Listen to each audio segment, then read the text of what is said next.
and I just want to give you kudos and the whole team. Like, you guys have just adapted so quickly and put out so much great content, and I've found it incredibly helpful for my own business as well. I want to thank everybody for being here today, and I'm going to talk about some tips for reopening. I think we're kind of entering a new phase of this. And I think one of the things that we have to keep in mind throughout this, there's a gamut of how people feel. And I know one of the overarching themes, and I heard this last night in the leadership class, is that we're in this together. And that is true, but I love this analogy. We're in this together, but we're all on our own ship.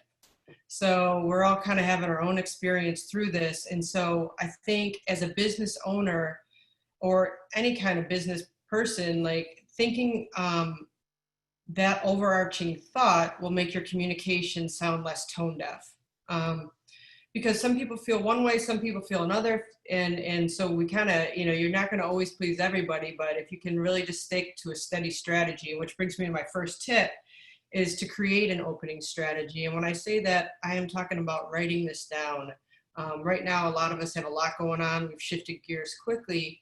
And I think one thing it really helps to write it down, like what are the things you need to do to not only make your employees feel safe, but your vendors, your customers, and anyone that you interact with. So having a strategy that is put down on paper that you can, and the reason you want to do that, because it leads me to step number 2, is communicating with your staff first. Your staff are looking to you to be a leader, and they want to know what the plan is. And so with that, if you have a plan written down, that's something that you can share very easily with them, be very transparent, and make sure that you're communicating that this plan is fluid because things are changing. And we don't know if we'll go back or forward, but we have to assume, you have to have a plan. You have to set a course at some point and put up a sail to succeed. And remember that your employees can be your best champions or your worst distractors through change.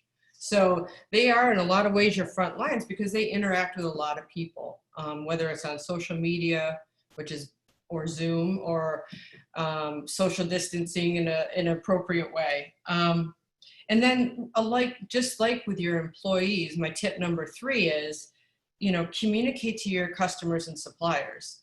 The same thing that you've talked to your staff about is the same things, how are you going to keep your vendor safe when they come in? They want to feel that. How are you going to keep your customers safe? What are the things you're doing to ensure that your space is clean? What are the things you're doing to ensure that you're following CDC guidelines? And I do recommend, making sure that you stay up to date with the CDC guidelines, because like I mentioned, like things are changing rapidly. So just to make sure that you're in compliance and you're not 3 weeks behind new information. And then,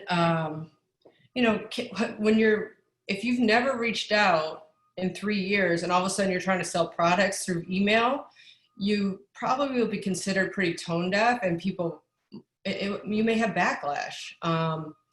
There's getting ahead of the story. Like I just saw the Hall on Franklin is getting sued because they're back rent. Well, there's a backstory there. And I did recommend to the business owner to get ahead of that because there will be backlash because it looks like she's bullying, the restaurant industry right now. And that's a little tone deaf. You really want to make sure that you're controlling the narrative of what is happening, and making sure that your communications are helpful. And that's which brings me to tip number 5. How can you be helpful to not only your staff, but also your consumer base? I really believe constant communication is the key to that. One thing that I will say, and I know that some of my friends at the Expressway Authority are here, they did a back-end virtual community. And it was a way for people to post pictures, to keep relevant news up, and to create community throughout this whole thing. And that's another thing you can do with your social media, is making sure that you're being helpful, you're creating a community of support and positivity. Listen, this is a scary time for everybody, and I've coined the phrase Corona coaster. And so, as I mentioned in the very beginning, everybody has really good days where they feel super productive, and I think everybody has days where they're like, what is happening? You know, it's a little bit surreal. So, you know, again, just being helpful. And one of the other benefits, and they talked about this last night too in the leadership class, of being helpful and building that community is you will inspire loyalty, and loyalty in times of crisis will go far in keeping your customers on, and not just being one-time shoppers, but actually they're loyal to you and they keep coming back and they look to you not only for leadership because you've been, you know, they feel like you have been in the ship with them. And that's the kind of feeling that you want to give, which is a good way for me to pass off to Debbie, who's doing customer service. Deb? Absolutely. Thanks. Thank you. I know Kelly wanted to say a couple of words. Thanks, Sally. I appreciate it. I took good notes.